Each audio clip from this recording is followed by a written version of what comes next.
सर्वांना नमस्कार. भूगोल नावाची कविता सांगतोय. अर्थातच ती निसर्गाशी, संस्कृतीशी आणि एकूणच तिथल्या वातावरणाशी संबंधित अशी कविता. भूगोल कविता सांगतो डायरेक्ट. तुम्हाला बहुतेकांना काहींना माहिती असेल, नवीन असाल तर त्यांना अधिक मजा वाटेल. कविता सांगतो. भूगोल. 10,000 एकर जमीन, तिथलं माळ मैदान, डोंगर, टेकडी, ओढा आणि त्यांच्यावर खेळणारी मोकळी हवा आणि आतलं पाणी, या सगळ्यांसहित ती जमीन एक माणसाने विकत घेतली. आता तिथं सिमेंटच्या भक्कम कंपाऊंडचं बांधकाम चालू आहे आणि तिथं लिहून ठेवले की त्या अगोदर तिथल्या स्थलांतर करू शकणाऱ्या सगळ्यांनी बाहेर पडायचं, बाकीच्यांना तोडून कापून मुळासहित उचकटून बाहेर फेकलं जाईल. त्या टेकडीचे राय तुकडे करून ओढ्यात गाडले जातील. त्या झुळझुळणाऱ्या झऱ्याच्या तोंडी सिमेंटचे तोबरे देऊन त्याची वळवळ कायमची बंद केली जाईल. काही जाणकार दगडांना कंपाऊंडच्या भिंतीत चिन्हून ठार मारलं जाईल आणि शेवटी काळ्या आईच्या माथ्यावरून बुलडोजर फिरून बळीराजाला पुन्हा एकदा पाताळी धाडलं जाईल.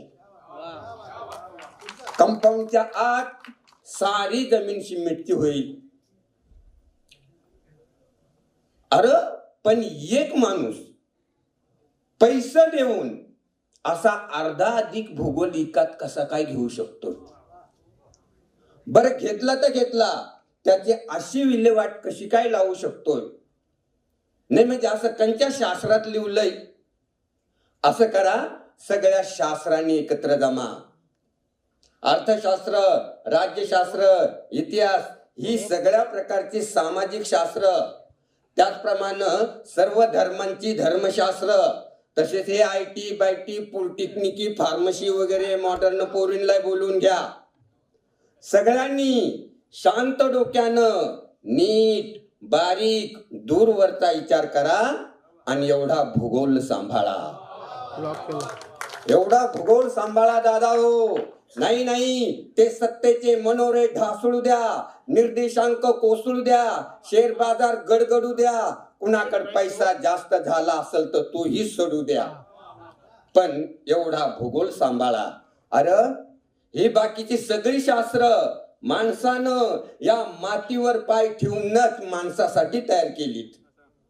ती बिघडली तर सुधरवता येतील, दुसरी 100 शोधून काढता येतील, पण निसर्गानं समस्त सजीवांसाठी बनवलेला हा भूगोल जर बिघडला ना दादा हो, तर इथं माणूसच शिल्लक राहायचा नाही, इथं माणूसच शिल्लक राहायचा नाही.